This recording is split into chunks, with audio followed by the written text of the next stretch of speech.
Navy Thomas 8 says Cam is one of the only ones that tells the truth about Miami football. But Appreciate that. yeah, definitely. And we've got some comments about recruiting. So in a nutshell, I think it was Carl. It was several comments ago, hundreds of comments ago, that Carl said you may lose Bogle. He must be a big recruit looking at Bama. And then just kind of asked in general about the recruiting picture, whether what's going on now seems to be affecting what could happen in the offseason with the next signing class or two.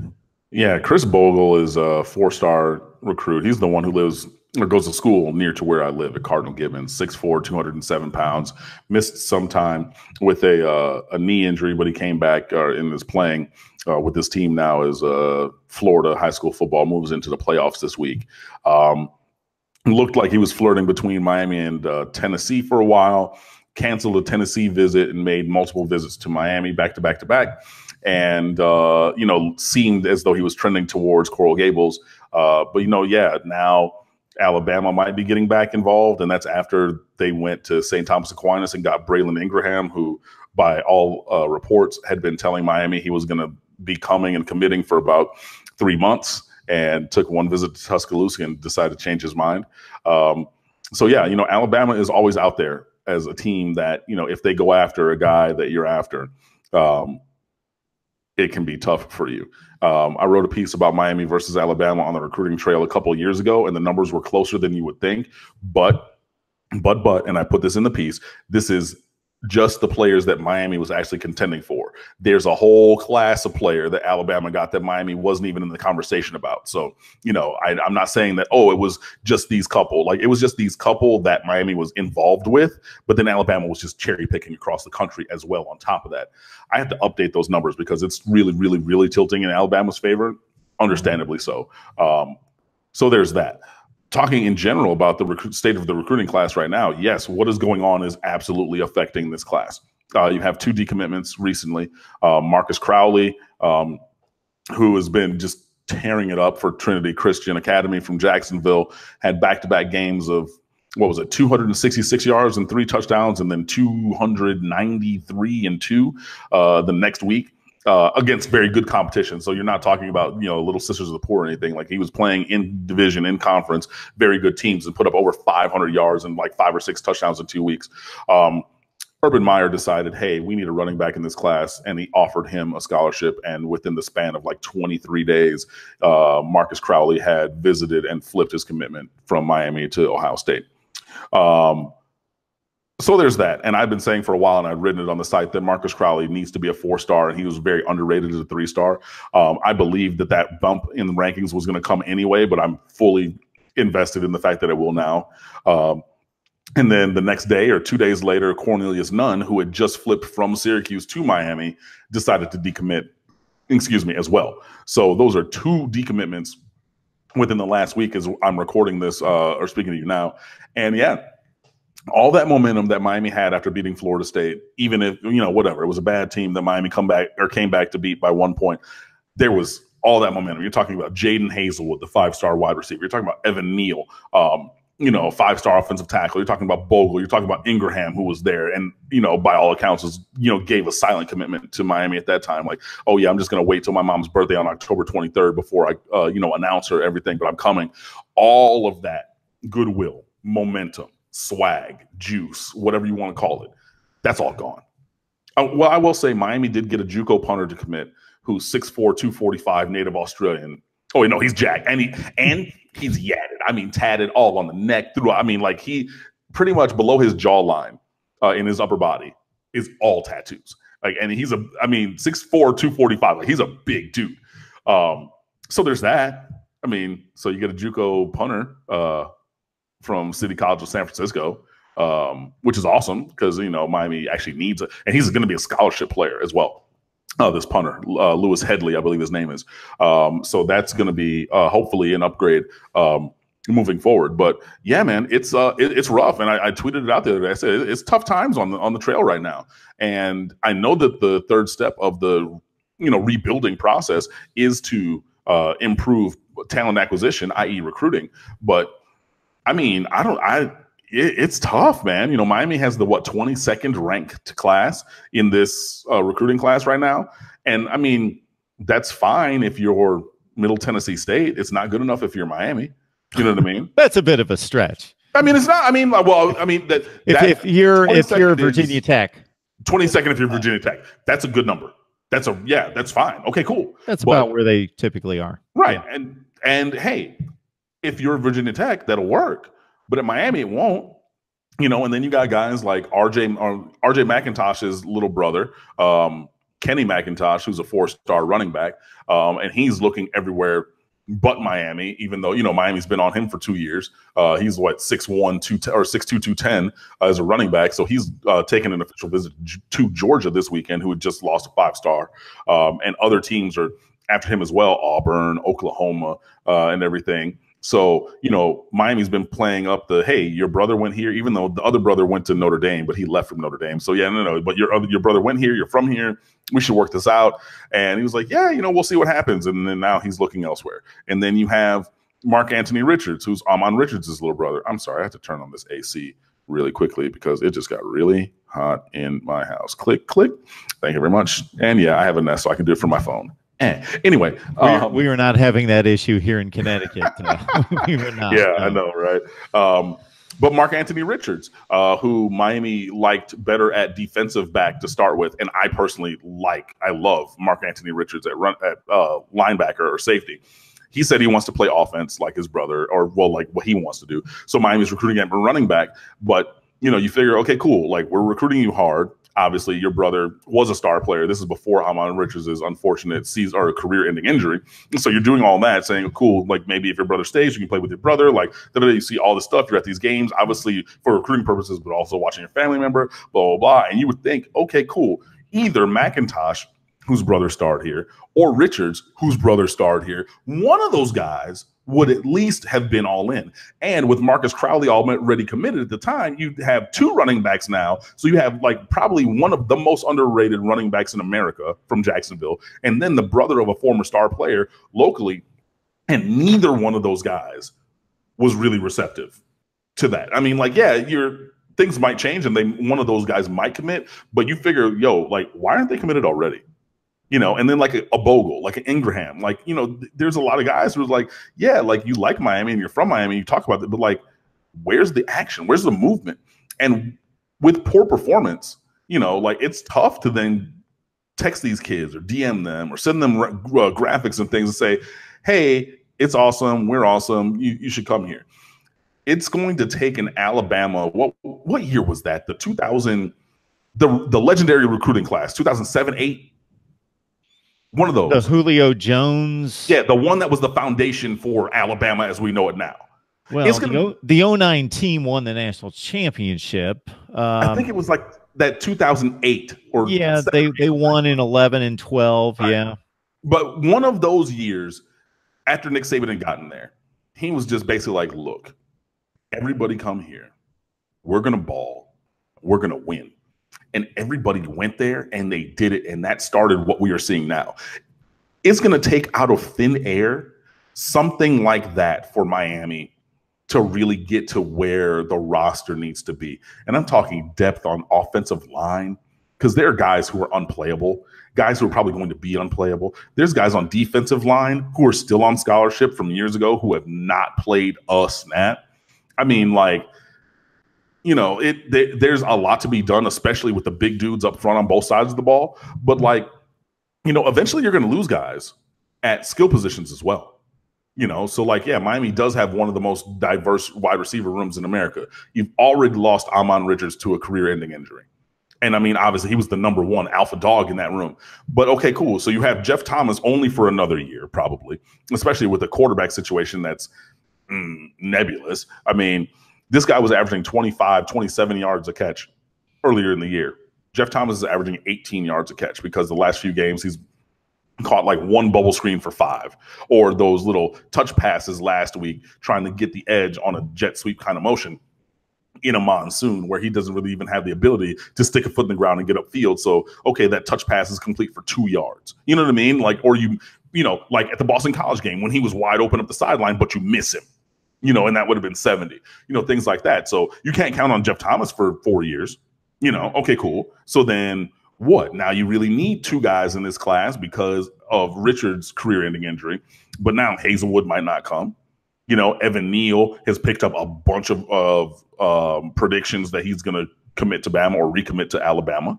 You have all these other guys looking these other places. You might even have some current commits who are looking other places. There's not a lot of good on the recruiting horizon right now. And it's going to take a real sell job to turn that around. But nothing that you say matters unless, and again, I wrote this feature over the summer called The Recruiting Rules. It's still pinned up on the website. Please go read it. It was 9 rules on how to recruit well.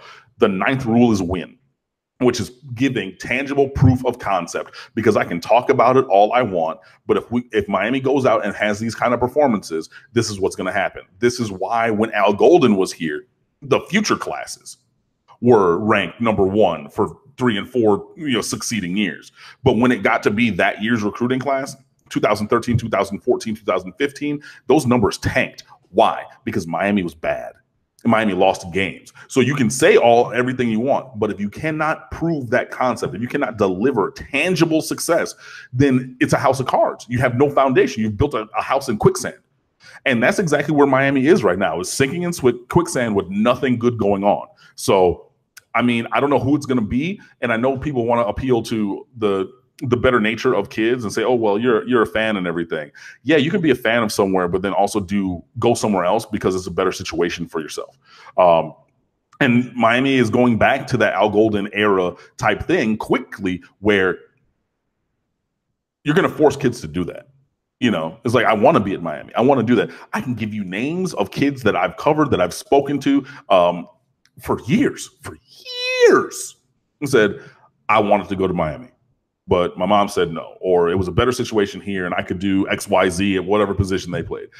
It is, and everybody watching probably has heard this, or, oh, I have a cousin, or my friend went to this school with this player and they did, and and Patrick Johnson, Peterson now, and you can go back and look at that. This is where Miami's going. We're guys who even want to be here, but they don't want to come and lose. They don't want that. But you're going to need guys to, in spite of the win-loss record, to stay. But you can't just have a Duke Johnson do that. You can't just have, Jaquan Johnson do that. You can't just have 1 or 2 guys. You need a full roster. So you're going to have to need that. And I wish I knew that. And I got to look up the year. But whatever year that Alabama class was, where they just said, look, boom. Okay, so that 2008 recruiting class. I was right the first time. Go me. But Miami's going to need that. And I don't know if there is a ringleader, ambassador in this class to make that happen. I don't know what coach has that swag like that. And I mean, people hear what Mark Richt is saying. So I don't think that he has the cachet where he can say that either. But it's going to, out of thin air, you're going to need to have that happen, which is going to be pretty miraculous. Because, yeah, like I said, you're not giving kids a reason to stay. And, I mean, I said it when Al Golden was the coach. They're looking for a reason. Not even like all the reasons, not all the bells and whistles, anything. But if you give them 0, if they ask or are inquiring or watching and say, show me anything that would make me stay here, and you show them nothing, then, look, 0 is less than 1. You didn't even give them the one thing. Oh, it's by where you stay at. Yeah, okay, cool. Yeah, discounting that. Show me something in the program tangibly. And that's the reality of where Miami is going. So now let's go back to this season. What happens if Miami does not win out? So you're talking about there's already 4 losses. So you're talking about a 7-5 season at best if they go 2-1 through these last, or 3-1 through these last 3. 2-1 in the last 3. So you're talking 7-5, 6-6, or a losing record. You know what I mean? I mean, if Miami wins out, yeah, okay, cool. Then you're 8-4 and whatever. But if you don't win out, so now what am I going to do? I'm going to go into Tyreek Stevenson. I'm going to go to his house and say, okay, cool. We're a 7-5 team. We need superstars, and you're going to be that superstar. And he's going to look around and say, yeah, I'm going to be that one superstar. I'm going to be like Jaquan Johnson, and I might win 10 games one time in my career, get some preseason recognition, maybe a second-team All-American thing, and be a mid-round draft pick. Or I can go to Alabama or Georgia and. You know, like it just there's a lot of bad, you know, and things need to happen. And I've said it for years. There needed to be somebody against Florida State to make a play to turn the tide. There has to be somebody to make plays this year to turn that tide of the season, and that can hopefully feed recruiting, because right now, like I said, it does not look good. Yeah, to make plays to override the poor decision made at the quarterback position. So in spite of bad quarterback play, in spite of maybe Malik goes out on Saturday and goes, you know, 13 for 27 for $162 and throws 2 picks, but you get a pick 6 and you get this, you strip sack and Travis Homer and DJ Dallas each run for $125. So you put them away by 14 or 17 points and you overcome all of that. And while you were saying that, not to restate it because you said it so much better than I did, but I was thinking as you started into that, yeah, not only is Miami seemingly, and you track the guys and what they're thinking and what they're posting, losing the guy that says, I don't have any allegiances. I just want to go to the best situation for me, and I want to be a star, and I want to play on the big stage. So whether that's Miami, Alabama, Notre Dame, wherever it is, I'm going, and just show me that I can be a star, and we're going to win big. Then that's one thing to lose those guys. It's another thing, like you very eloquently explained, to lose that guy that's like, I want to be in Miami. That's where I want to play for this program. I want to play for the legacy of all these championships. I want to just give me something, but it's no, I guess I'll go to Georgia, Alabama, Auburn, wherever. I mean, you look at all these guys recently, and that'll happen. I mean, and you're going to get some of those guys back. You know, I mean, Trajan Bandy wanted to be at Miami. I talked about it before. You know, he has Sean Taylor's rainbow visor. He has the orange flare visor and the game-worn Fiesta Bowl jersey. You know, he wanted to be at Miami. He was committed to Oklahoma. You go back, you circle around on him and everything, and he comes. But, you know, he's 2 inches too small and 30 pounds too light, you know, to be like a real superstar player. Like, Bandy's really good, and I love him on my team, and he plays bigger than his size, and he wants to be here and everything, but you're not going to get everybody back. You know, you try to circle back around on some of those guys. Sky Moore, who went to South Carolina, linebacker. Miami tried to offer him on signing day, 10 minutes before his signing day ceremony at American Heritage, because Jermaine Grace from Miramar committed at his announcement, and Miami was after Matthew Thomas, 5-star linebacker. He goes to Florida State. And then immediately afterwards on the radio or in interviews right there at Booker T. Washington said, oh yeah, my number 2 team was Southern California. So you're like, wait, whoa. This kid from the inner city right here goes Florida State, USC, and then Miami. So they're like, oh, we need 2 linebackers in this class. We were hoping it was going to be Thomas and Grace. So now they circle back and they start calling all these people around to try to say, hey, we want Sky Moore, even though he never visited. We never offered him a scholarship and things like that. So even that, and he wanted to be at Miami. He was campaigning for an offer for a long time before this. In his like junior year and then the beginning of his senior year. And then he finally came to terms with Miami was not going to be an option for him. And he went somewhere else, and Miami tried to circle back around late, and that was not able to happen. So, yeah, I mean, just it's I mean, I don't even know what it's going to be. What the pitch is going to be. If you think back to the NCAA football games, is it going to be playing time? Because a lot of places, if you're good enough, you're going to play. Is it proximity to home? You know, sometimes yes. But again, the ACC network goes online next year. So even if you go somewhere else in the ACC, you'll be able to be seen. SEC already has a network. So even if you're going to Kentucky, you can, you know, those games are going to be around. You know, if you go somewhere else on a national level, a Michigan, Notre Dame, Southern Cal, whatever, that's a national enough level where those games can be seen or found on their local regional networks. So that, hey, play at home in front of your family thing is a thing. But, you know, if I go to Georgia and I'm 45 minutes away from Atlanta, which is an hour and a half flight from Miami, Is that really far? You know what I mean? Is it going to be scheme fit on defense? Probably. On offense? Probably not. Is it going to be coaching at a position? At some positions, yes. At other positions, no. You know, so like there is no panacea. Obviously, there's a lot of varying factors, but it's going to be a real test of this staff's ability to recruit, to see what they do moving forward, honestly. Yeah, we're in a day and age. I'm sitting here in Connecticut, and you bring up not even at that level of USC and Notre Dame, you bring up a mid-tier team in any of the major conferences, and I can sit here and watch 8 or 9 of their 12 games easily. Mm-hmm. So I mean, you got MAC on right now. I was just checking, it's on halftime, but I mean, you got teams from the MAC that are on a Tuesday, Wednesday night, Thursday night. I mean, like, yeah, that whole, you know, my family will never see me play thing. Like when you or I were kids, and like, yeah, I mean, ESPN had like 2 games or 3 games a week. And like maybe, you know, like I grew up watching Miami, Florida State, because that was the one game a year I could see Miami.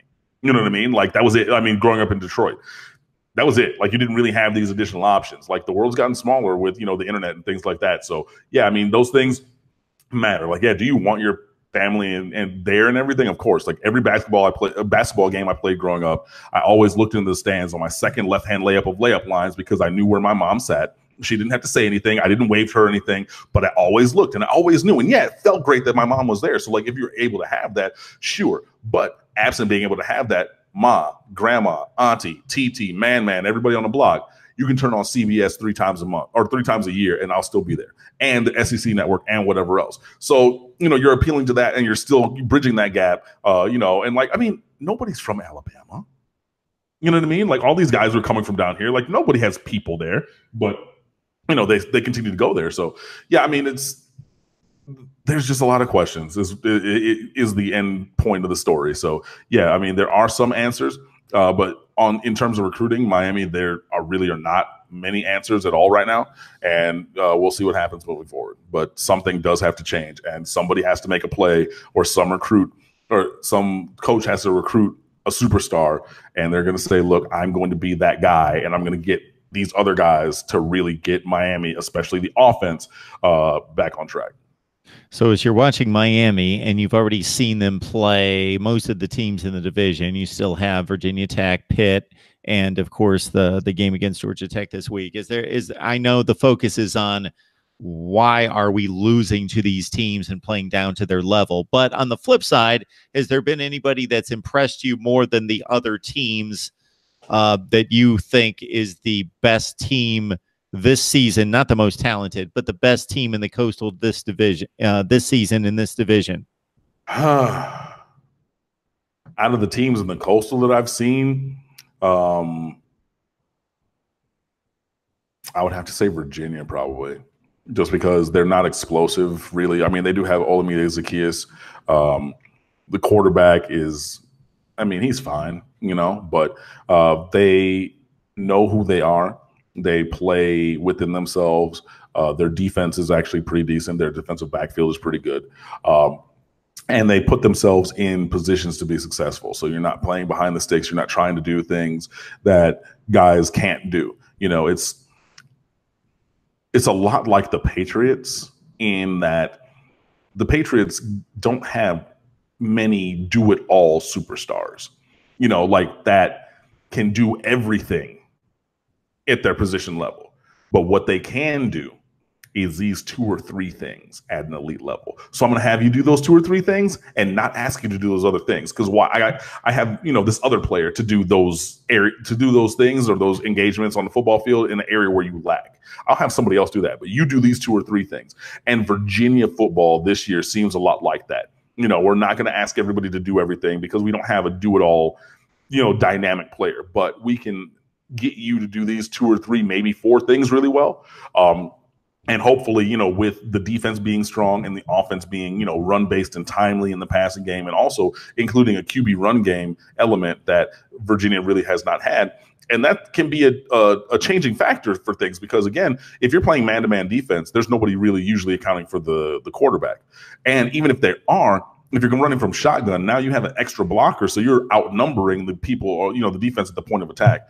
And Virginia seems to be doing that. So Georgia Tech is playing better right now. Virginia Tech has been just up and down because especially they're so young across the board now, and their quarterback is injured, and their defense is like mostly freshmen and things like that. But yeah, if I were to say of all of the other teams in the Coastal Division, not named Miami, who the best one would be this year, yeah, I'm gonna have to go with Virginia. I keep repeating this to myself because it just strikes me as funny. We're in the second weekend of November. Of course, college football, the regular season is over by the end of the month. We're almost there. There's still 3 games for them to get taken out of the way. But as of right now, the Pitt Panthers control the division at 4-1. That's astounding to me. Yeah, that is kind of crazy, especially seeing how they started in the non-conference. But credit to them.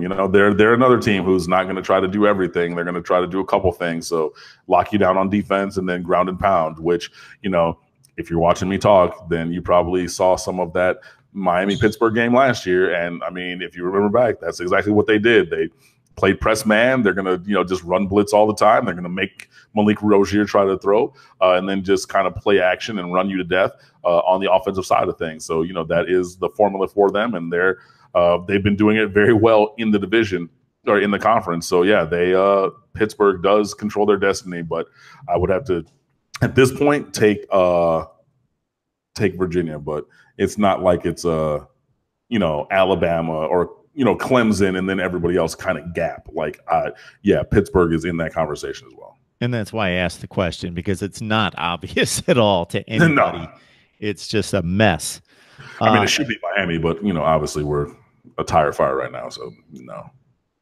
Cam Underwood, State of the U. So I say this all the time. Get yourself to State of the U for Miami sports coverage. Of course, college basketball started this week, and the Canes are back in action on the hardwood as well. Miami looking to get to a bowl game, of course, and still with a slim chance of a shot at getting back to the ACC championship game with dates against Georgia Tech, Virginia Tech, and Pitt to conclude the season. Cam Underwood, State of the U. Cam, it's always a great time. We appreciate you stopping by, even in what has become a lost season for your boys. Yeah, and this is why I enjoyed last year so much, because I'd been through the dark times, and you never know when those are going to come back. And I said that then, but I didn't expect them to be back around so soon. But I bleed orange and green. Hail alma mater, dear. We're going to keep doing that and fight the good fight. But I want the results to be a little bit different on the field. So we'll see if that happens or that starts this weekend. And you had every reason to believe that. You'd absolutely, despite all the critics, had a track record of winning 10 games a year. You won a bowl game the previous year. You went 10-3. You went to the ACC championship game. You had the recruiting rankings that were going up the trajectory. Yep. It was all, yeah. Yeah, I mean, exactly. Like I said, favored in every game, the most talented team in the division. The only 2 teams that we play this year that had anywhere near or above our talent were LSU and Florida State. There was no reason for this, but absent a career-ending injury from a superstar wide receiver and regression the likes of which we have not seen in a long time at the quarterback position. So whatever. When you saw the rain gushing down before kickoff, now I don't know where you were at the stadium. No, I was at home. Okay. Did you think, this is not what we need. We need the fast track. And here we go. We get something else going against us here. I actually thought that was going to be a benefit because take the ball out of Malik Rozier's hands. Hand it off. Figure out a way to block, run outside zone, inside zone, one cut and go. I don't need, because neither running back now is a Barry Sanders. You're not going to dance in the hole and spin and make something happen. You're not going to be that Reggie Bush, Christian McCaffrey. He didn't even really do that much. He's not going to dance or anything. Those guys are one cut and gone. And I thought that was the best thing ever. Like, we have the physical advantage over Duke, even with, not necessarily the greatest offensive line, but I thought that was a beautiful thing. I said, look, just hand the ball off and like let's lean on them, or not even necessarily lean on them, but try to figure out a way in the running game. And they couldn't stop Georgia Tech the week before. Manny Navarro kept tweeting it out. He said they gave up 9 million yards and 500 points the previous week. I don't remember what the actual numbers were, but it's like 448 yards rushing and 54 points or something like that. So I said, yeah, run that ball. And we have dynamic running backs, so that'll be fine. I was very happy about that.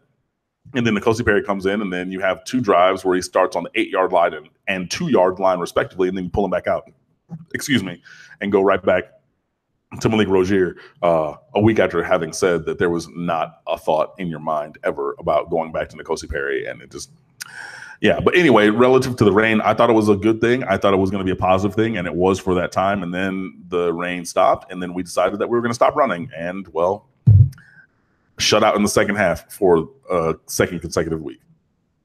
And for the neutral football fan, it's just fun to watch guys slide 14 yards. And because you don't see that, you see that once every like 5 years to that degree. It was just everywhere. Oh, it was cats and dogs. And, you know, it was good to see that. And those were, I mean, I played baseball as well growing up, and I was fast. So like, you know, I didn't take infield during those practices or anything. So like we did sliding practice in the outfield, and I was fast enough where I had first move. So like I didn't have to wait to see where the pitcher was going to go. As soon as the coach did whatever, I would just run, and it was slip and slide out there in the outfield or in my grass. But it was that same kind of condition on Saturday. So yeah, I mean, it was good. And the defense obviously did not play well on that first play because over pursuit and lost to contain and let Duke go 75 yards on a cutback run. But after that, they rebounded pretty well, and Miami had a lead, and which is the first lead that Miami had since Florida State, I want to say. So in a solid month. And as we sit here today, it has been more than a month, and Miami has not won a game. And like you alluded to, Miami is not yet bowl eligible after 9 games. So who knows if that happens? So, it was one of those things where, you're laughing and you're pointing at Florida State, but you got 3 or 4 fingers pointing back at yourself. So, yeah, not necessarily great, but we'll see. For anybody out there watching the conversation, maybe you haven't seen the complete conversation, you joined us a little bit late.